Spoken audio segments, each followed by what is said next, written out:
I won't look at you. Don't look at me. Yeah. Hello and welcome to the Art Migo podcast. Today's guest is the awesomely talented Yuhki Demers, whose work you may know from Into the Spider-Verse, Across the Spider-Verse, and My Dad the Bounty Hunter. And he's worked on a lot of really cool projects, and thank you so much for being here, Yuhki. Appreciate your time. I wanted to start out with some questions about how you got your start in your art journey and how you found yourself on this path of now being a production designer. Well, I guess it starts with a metal band I was in. Okay. And, it was like my creative outlet. I didn't know as much about animation and art careers as I do now. And we weren't making a ton of money as a band. And I thought, hey, maybe I should do something different in case this metal thing doesn't work out. Totally. And so I started taking, drawing classes. I always loved drawing, and I just took a figure drawing class at a community college I was at for like 4 years. Nice. And my teacher there was like, oh, you're pretty good at this drawing thing. Like, have you ever thought about doing, concept art or like drawing for a living? And I was like, oh, I don't even know what that is, And Yeah. she's like, do you play video games? Do you watch movies? Do you watch animation? It's like, all those things have to be designed, and there's a career path, and it's actually a pretty lucrative one too. Like, you don't have to be a starving artist. That's true. Maybe you should check it out. So that's kind of how I got started. And that teacher was Cynthia Minette at Moore Park College. So okay, she's awesome. Really cool. Yeah, the non-traditional path from metal band to this, that's awesome. Yeah. Did your time in school play a big role in terms of you improving your skills, or did you more so do a lot of the heavy lifting yourself post-school? I like to think that in school, I learned all the tools that I needed to learn, to learn on my own later.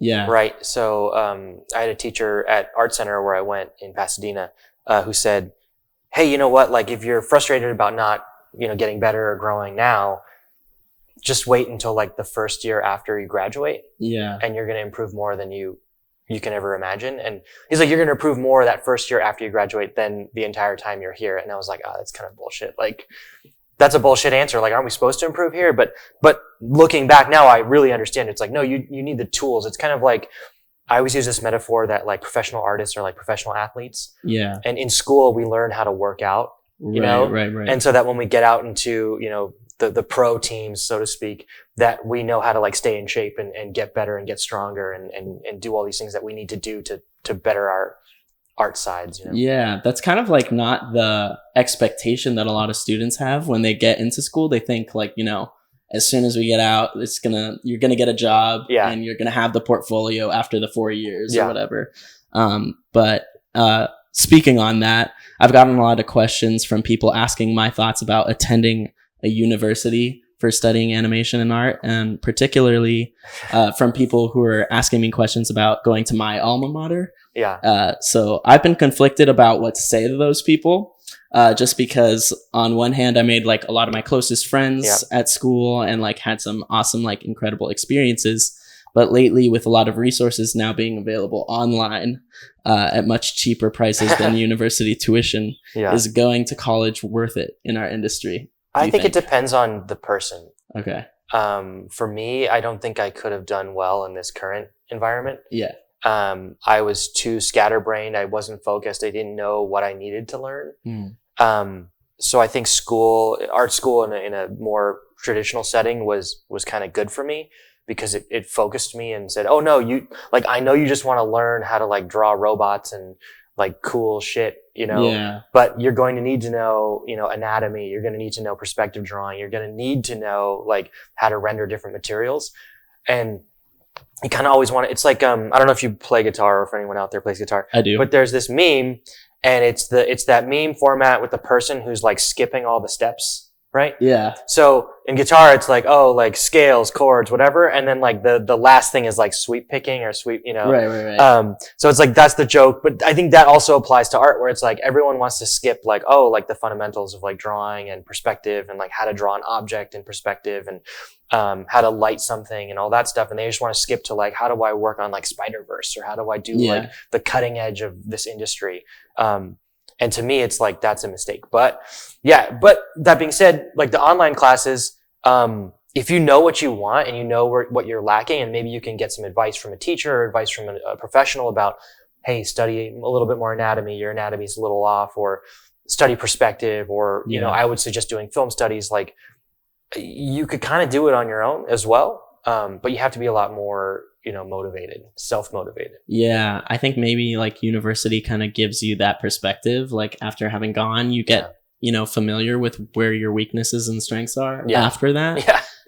So it's really easy for me to say now, like, oh, I could have done all this without it, but I didn't really know how to even speak the language. Exactly. It's kind of like, I don't know if you've ever had a painting you're working on and then the file gets corrupted and you have to start over. Yes. But it's like the second time you do it, you're like, oh, this is easy. I already know what to do because I already had to solve all these problems. I think it's kind of that, right? Where you've gone through university, you've gone through that kind of guided, curated set of curriculum. Yeah. That you're like, oh, it was no brainer. Of course we should have done this. But that being said, the curriculum is not that hard to find. Yeah. You know, so I think you kind of do what you want. But I will say, you know, to your point, the networking side is a lot different. You know, a lot of the people that I work with and a lot of the friends that I know, it's like they either came from Cal Arts or Art Center. Right. Yeah. And I owe my first job in animation to the recruiting event that we had at the end of my time at Art Center. Yeah. So. Yeah, that makes sense. Yeah. Might be different for people going to like different universities and stuff. Like I went to Chapman. Okay. And yeah, I think the end product of my time there was to just make a film. Yeah. And I like wanted to do concept art. Yeah. So I didn't really come out of that school with a portfolio that was at all like where it needed to be. Yeah. So I had to do most of my work post college, which is fine, but you know, like the tuition is it's pretty crazy. I mean, I'm still paying my tuition. Oh, really? Okay. I think I owe about like $5,000 now. Okay. And it started around 70. Oh, geez. Yeah. That's what I took out in loans. But, no, yeah, I definitely feel that. I think I got, and to my teacher's point at Art Center, I definitely got better that first year out of school than I did, you know, through my entire school career. Yeah. I think it was because in school, you're kind of being pulled in a bunch of different directions. You know, you're learning, you know, more figure drawing, you're learning more painting, you're learning more, you know, perspective type stuff. You're learning all these kind of different things and you're pulling yourself creatively in all these different directions. But once you graduate, you're like, I just want to do this, and you can like focus, but now you have this great foundation to kind of like hone that one specific skill set, you know? Yeah, that's true. Oftentimes when we start working, many people lose track of why they got into the industry in the first place. Mm-hmm. So I wanted to ask what that special thing would be for you, and if you could describe the original love that you had for artistic expression. Honestly, it's the first Incredibles movie. Oh, okay. Nice. I mean, in terms specifically for wanting to do animation. Yeah. It was kind of like, I grew up watching Toy Story, and you kind of see the design of Toy Story and you're like, it's like, I get what they're trying to do, but it doesn't look like as good as you think it could. And then, you know, cut to Incredibles 1, the first Incredibles of 2004. When that comes out, it's like, they're essentially working with the same technology, but it was, I think, better production design, better character design, better lighting choices, you know, and really good writing in general, that kind of like took the medium of CG animation, which was new at the time, and like pushed it to the limits of what it could do. Right. So now whenever I feel kind of down or not motivated to work, I'll just watch Incredibles, and that gets me back on That's track. Cool. Yeah. Wasn't the Incredibles movie had the like, it was the first movie where they actually did human characters like in the kind of right way. Cause I think before that in Toy Story and stuff, the humans kind of like, they look a little potato-y. That was a turning point for sure in the industry. Okay. Also, grind culture. I just wanted to talk about that a little bit in the industry. Little shift there. Yeah. So grind culture is very prominent in this industry, and I almost feel that it gets worse once you're out of school and nobody's telling you what you should be doing and stuff.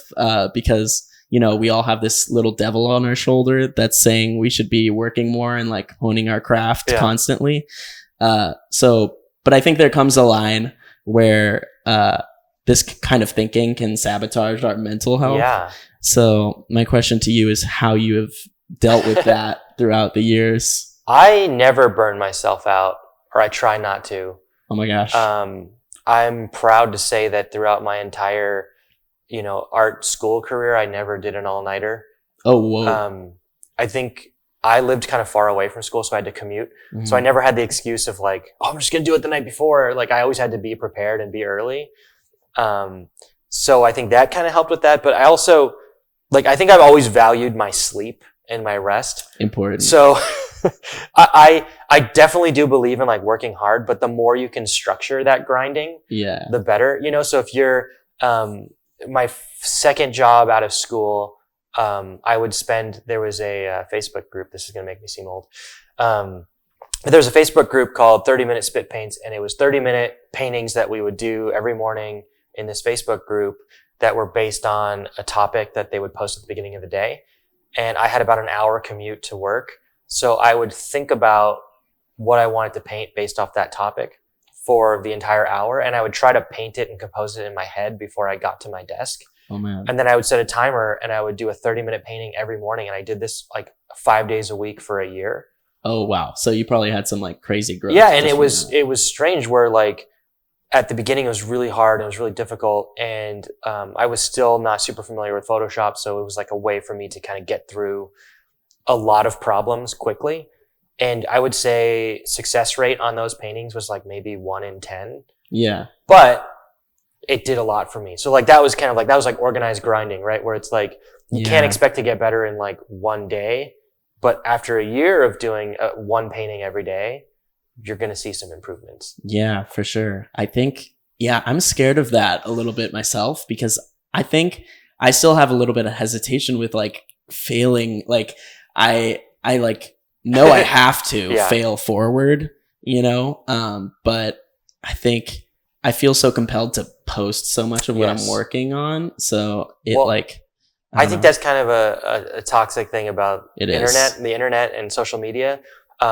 Like I have folders of paintings that don't look good that I'll never post. Yes. And I think everyone in the back of their mind should just know every time they're doing a painting, it's like, it doesn't always have to end up on Instagram. Like it could just be, practice. And if it got you, if you learned a lesson with that painting and it moved you forward artistically, it's still valuable. And it doesn't need to be on Instagram, Yep. Or sketchbooks. Like I have so many sketchbooks that I just doodle in that I'll never post, or, film studies that I've done that like are not necessarily the greatest paintings I've ever done. So I'll just keep them forever in a folder or maybe delete them, Totally. It's just about moving forward. Not about getting more followers, Yeah. And then every once in a while, if you're like, oh, this like film study I did like pretty awesome, and like I'm going to post it, but it shouldn't always be the end goal. Right. Yeah. It becomes like, it is so difficult because, social media rewards like frequent posting. Yeah. And, a lot of people, myself included, sell things on our social media. So if I'm not posting frequently, then, it'll be, I'll be punished for that. Yeah. So, I kind of have felt recently I've been growing a lot more doing like figure drawing because I don't show anybody my figure drawings. I like pick one maybe from like 20 that I like enjoyed. Yeah. And I share that one. And honestly, now that you're saying that, like I have felt a lot more growth in figure drawing lately than I have felt in digital painting. Because in digital painting, I've felt so compelled to post everything that I've done. So I hear you. I always do, I always have the guitar metaphors, right? Mm-hmm. So if you think about your favorite guitar players or favorite bands, like does everything they play end up on the album? Yeah. Does everything they like come up with end up in, on the album? Does it end up as a song? It's like, there's a lot of just kind of messing around that has to happen. That has to happen. And I think in art, it's kind of that weird thing where it's like, oh, like every painting needs to be like a masterpiece. Yeah. But some paintings can just be like a building block, For sure. In the beginning of everyone's career, we all know you have to put in a ton of mileage to see improvement. So once we have exited grind mode, have you found a way to keep pushing yourself, but also maintain a work pattern that's sustainable?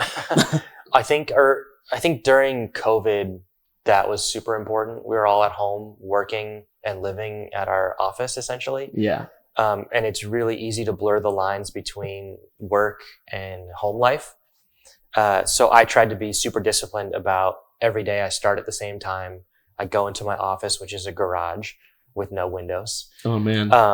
I go into my office, I work till lunch, and then at the beginning of the pandemic, my kids were, they weren't going to school.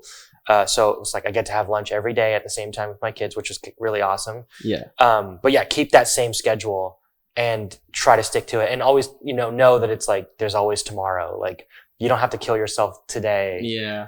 If sometimes, I would do things like, I have to stay up super late to finish this, but what you realize is you're not quite as good later at night, maybe. That's true. Like it's diminishing returns sort of thing. So it might be better to just go to sleep and then wake up a little earlier and do it, where you have a little bit more rest under your belt, or a little bit more willingness to and I do that all the time, where it's like I can see myself getting into that state where I'm like, I'm not doing good work right now. Yeah. So I should just pause this, go watch an episode of Seinfeld and go to sleep, and then wake up and then hit it again in the morning. Yeah.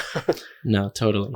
Transitioning to a topic of AI. So, a big one here. It's a big one. How imminent is the threat of AI to artists? I'll give a little bit more context. So I've heard one story from listening to Zach Retz's podcast the other day that really stuck out to me, where he said he worked for two major studios where they were using AI for early biz dev work. Yeah. Those studios then apparently had one or two like senior level artists use those Mid-Journey type generated images as a starting point to make stuff from. On one hand, that seems like a smart move from a studio to save money, but on the other hand, that's an entire early biz dev team that was wiped out essentially.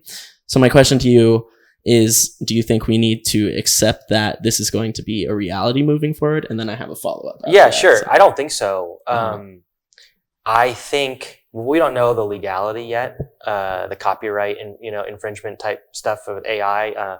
There's a good podcast, the New York Times podcast, The Daily. They just did an episode on what they call the AI's original sin, which is, I think at the end of 2021, AI ran out of things to read that they wouldn't have to pay for on the internet.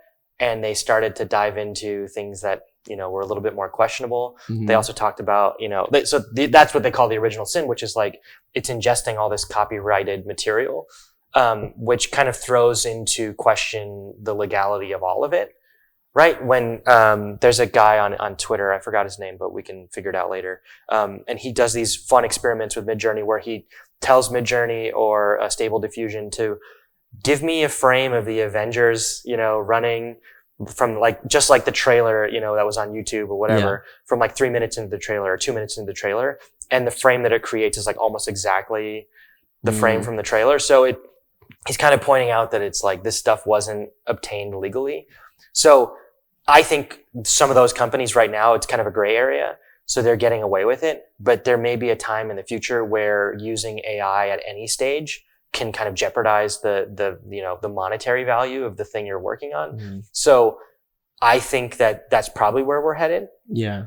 The other side to that is, I don't think art is something that we need robots to tell us, how to do, or how, I don't want to hear a love song from a thing that's never felt love.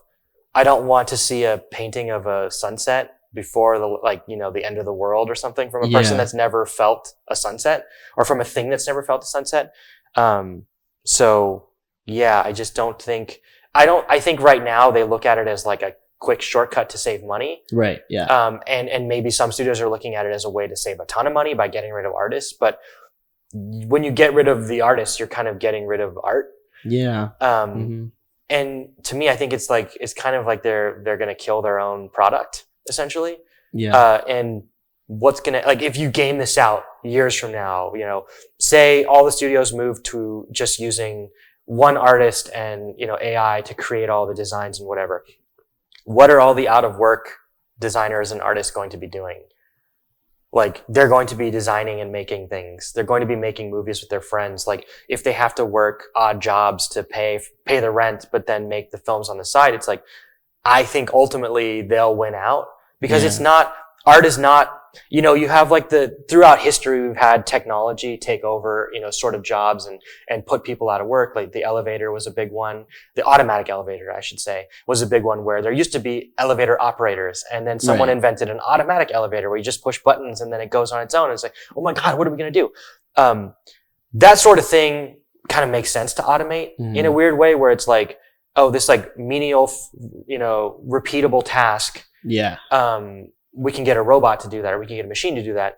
But like art has never been like a procedural menial task. Like art has always been about more. And you see the movies that do the best are the movies that connect the most on a human level with people. Right. So it's like, it's not really there's the John Henry story too of like, oh, this thing can lay down railroad track like 10 times as fast as a human. And it's like, okay, but like railroad track, it doesn't need to connect with someone, elevators don't need to like make you think about humanity, so that's why I think like AI at the end of the day will never be able to compete with like Denis Villeneuve, and like the artist that he works with to create his vision, where it's like, I also say this a lot too. It's like art isn't toilet paper. Like it's not just a thing you can make and sell because it is what it is. Mm-hmm. Art, it's like you have to want to buy it, because there's so much stuff out there that it just seems impossible for AI to like really completely take over in a creative field. Yeah. I wanted to ask about, since, I totally agree that the, AI is not going to take over artists because we need artists at some point in the process to like add that heart to the project. But, since it's happening kind of like in the earlier stages right now, like what does that mean for, artists looking to enter the field who maybe would have done those like earlier jobs? So I think about this a lot. I think about it all the time. I've also experienced studios who wouldn't tell me where they got some of their early art from that they wanted me to kind of pick up and move on from. So I think about this a lot. And what I say to the younger artists is that we've never been in a time that that's on both sides more depressing, but also I think I've never been more hopeful about the art, doing art as a job, because the studios are essentially telling us they've run out of ideas and all they can do is look for ways to cut costs because they're not making the kind of money that they used to make. But all they want to do is kind of keep farming IP, keep farming, just like ridiculous ideas that should never be made into a movie, right? Yeah. And so when I say there's hope in the young artists, always be pitching, always be making new stuff. And it's never been easier to just make stuff, and put it online than it is right now. And we've never had more access to technology to make professional grade animation than we do now, right? Mm-hmm. When you think about Disney in the old days and you're making 2D animation, you needed to have an entire room to house the multiplane camera that was probably hundreds of thousands of dollars that they needed to make the animation. Now you can pay, $9.99 for Procreate and just do it on your iPad by yourself. And you can make something that's technically more advanced than what they were doing on the multiplane camera. So I just think the way that we make animation and consume animation is going to shift, and that I think it's going to become more a la carte again, and that artists that get together and make something good and just start putting it out there are going to control the money, essentially. Because it's like, if you have AI studio that's fired all its artists and they're making stuff that's like okay and it's doing okay, and then you have 5 incredibly talented people who get together and they're like, I came up with this idea that's never been seen before, and I just make it with my friends and we just put it on YouTube, and all of the eyeballs go to that, and they're not watching the AI show anymore. Guess where all the money's going to go, right? And it's going to be like, hey, can we hire you guys that just made this show on YouTube to make our show for, Hulu or whatever? And it's just going to go back to hiring artists again, because at the end of the day, they just want to make money. So it doesn't matter if you cut your production budget to $1, if you're not even making any money, you're still losing money. Right. Right. Versus, 5 artists get together in a room and make something amazing. They're going to win. Yeah. They'll always win, especially in art. Yeah. Speaking to that a little bit, do you think right now we're putting big studios on a pedestal too much as like artists working in the industry? I think so. Yeah. I think when I was entering the industry about a decade ago, it was more warranted. But I think now you're kind of seeing they might not know what they're doing, you know? And a lot of the decisions they make are usually not their best decisions. And you have outliers out there. Like, you know, when I heard the Mario movie was coming out, I was like, I don't know about that. But then you see it, and it's like, oh, it's actually kind of fun, and they did a good job, right? Mm-hmm. But artists made that happen. But yeah, maybe I think so. Yes. Yeah. And I think too, when you look to like the early 90s of cartoons when I was a kid, you'd have all these big shows that were going on to Nickelodeon, but then you do a little bit more digging and you're like, oh, like Klasky Chupo, this like small studio that was making like Rugrats and Rocket Power and All Real Monsters.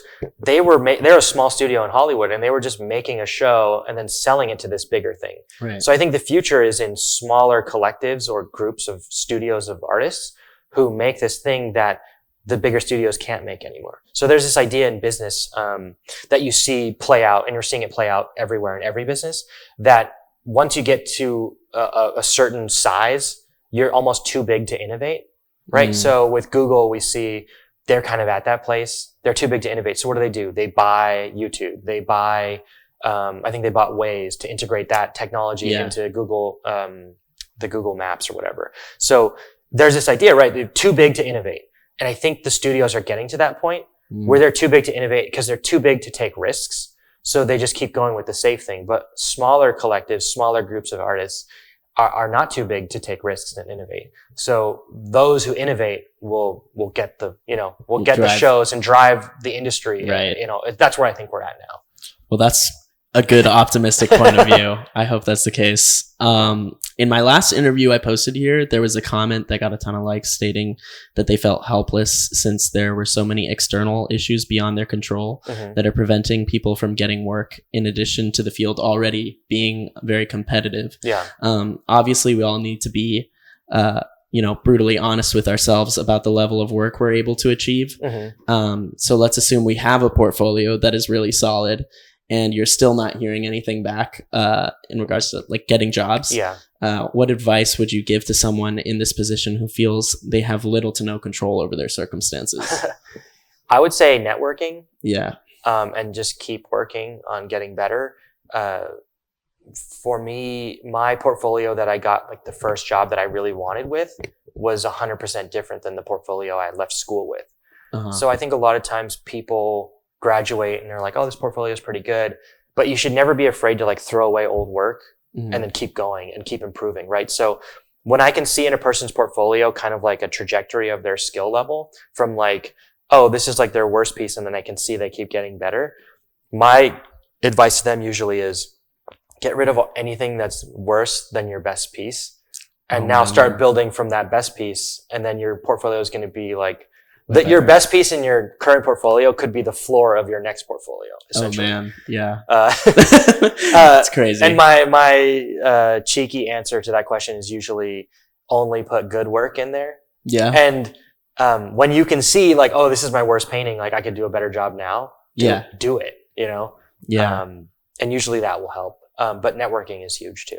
Yeah. I've been like, I have messaged recruiters in the past. I've been in the position where I'm like talking to people, reaching out, and I get a lot of advice from those people saying, go to Lightbox or go like, to these little Comic-Con or whatever and talk to people there.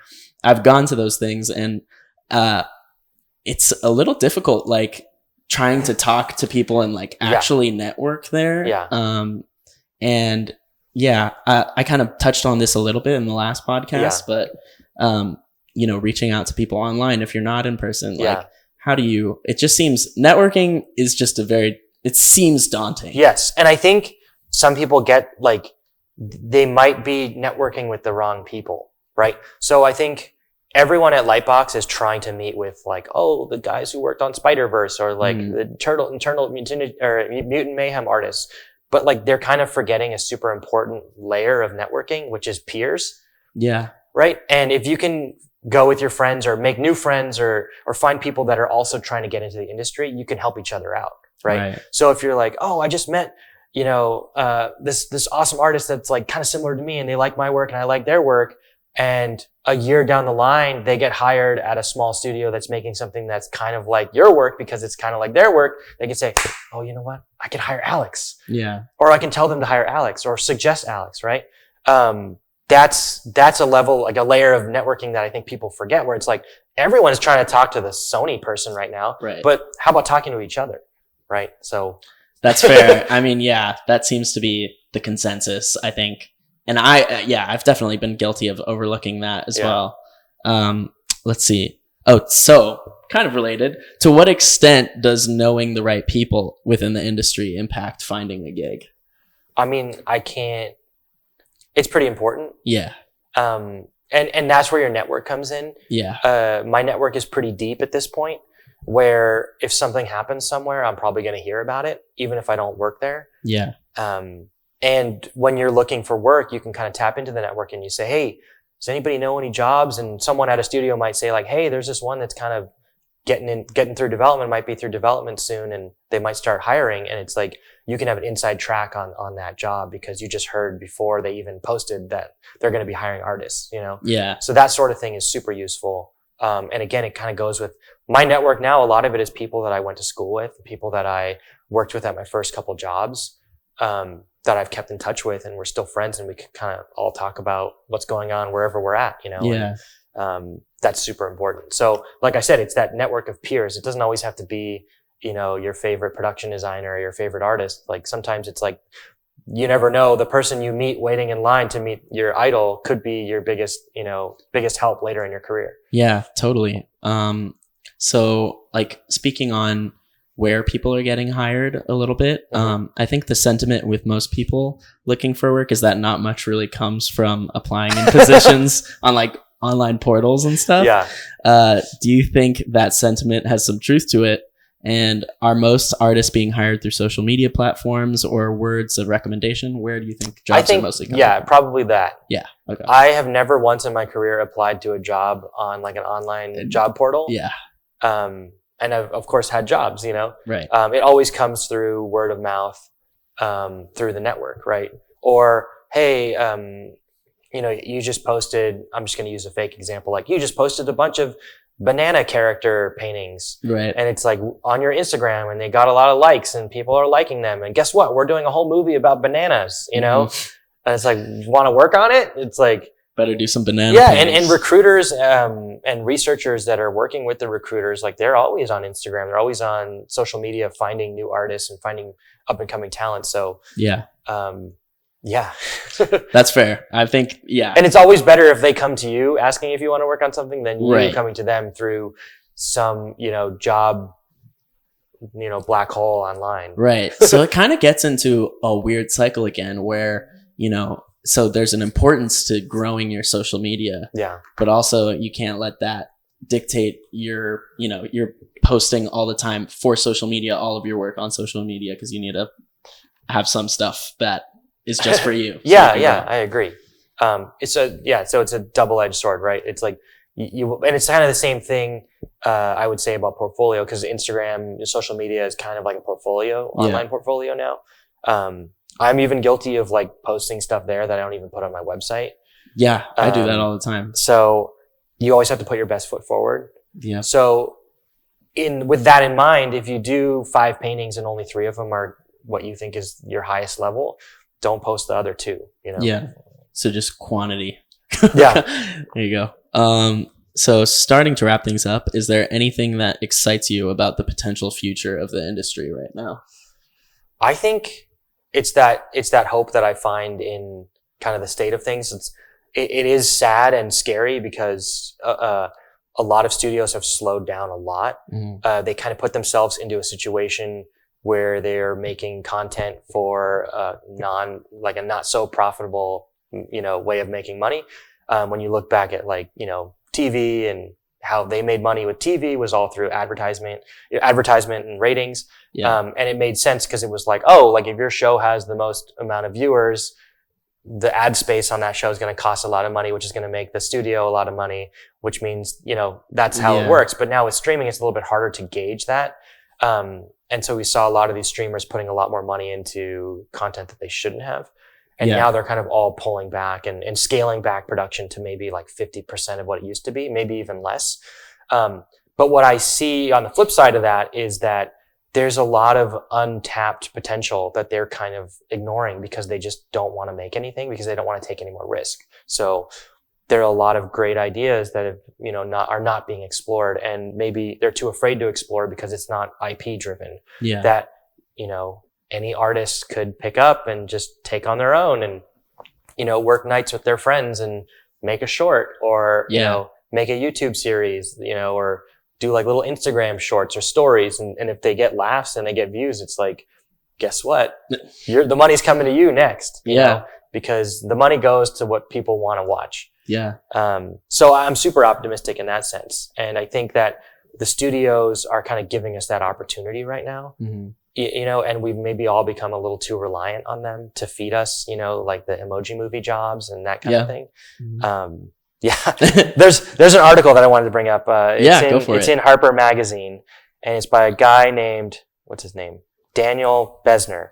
And he's kind of talking about the rise and fall of Hollywood. Right. And it explains why we're in the situation we're in now. And he does a much better job of explaining, what I kind of shittily did. Right. In this last plug. Yeah. In this last thing. But that article, is super in depth. He spent years researching it.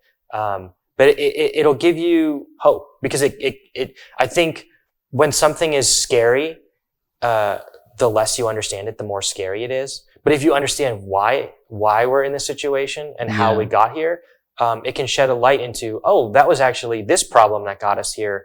And the studios were ignoring this, and this. And you know what? Like, they're too big to address that now, but me and my friends are not too big. We can just do that, Yeah. If everyone's making IP, like, no one's making originals, right? And I always have this joke. I was pitching at a studio that shall not be named. I was pitching what I was calling a pre-boot. Mm-hmm. And the execs had a lot of interest in it, and they didn't know I was just totally kidding. Oh. And I was like, you want to do that free, like, you want to get that sweet, sweet IP reboot money? And it's like, you can get it on the ground floor and you can make a pre-boot that you can later reboot 10 years later. And then it was like basically my, cynical way of pitching an original. Oh my God. We could all be making pre-boots right now. That's true. I guess so. From my perspective, and from the perspective of many others, you're an incredibly accomplished artist who has worked on some really incredible films that people love, myself included. Do you have any general advice for people who would want to end up where you are today? And what advice would you give to a younger version of yourself? Just keep working, keep your head up. Things always go, like, when I entered the industry, we were in like the Great Recession, like one of the worst recessions of the last 50 years. And so things were kind of bleak, but they got better. Yeah. And I think we're kind of in a bleak time right now, where the studios have slowed down, but I think they're going to get better. Like, the appetite for animation and for good content is not going anywhere. If anything, it's just getting stronger. And with the studios making less stuff, it's like they're going to be missing out, They're going to be missing out on opportunities that they're too big to take. So I think we all need to watch out for those holes in the system and try and fill them with something. And in turn, it's like, you're going to have a lot more power and you're going to have a lot more lucrative career. Yeah. If you're the person who comes up with the next Rick and Morty, or that's true. The next Simpsons or whatever, innovate. You can be the one. One more question to finish things off. Yeah. If money was no object, where would you be and what would you be doing? I would be doing this. A beautiful answer. Yeah. So good. Well, I guess that is pretty much all the time we have for today, but thank you so much for coming out. Yeah. All the questions that you were answering, super valuable. And it was awesome. Yeah. Thanks for having me. Sweet. Hi everyone, my name's Alex Gordillo and I'm the founder of ArtMigo. At ArtMigo, we provide a valuable resource that's hard to find: feedback and critique for your work given by working professionals. ArtMigo is the first of its kind, and here's why. Getting feedback from working professionals is a challenge. That's because most of these people are in fact working. With a designated panel of artists available to give you critique, feedback for your work becomes more accessible and more affordable. With Artmigo, you can have access to invaluable feedback, make a connection with a professional artist, and get their eyes on your work anytime without the commitment of a class or a mentorship. I'm so excited to be sharing this resource with you all today, and I wish you all the best on your artistic journeys.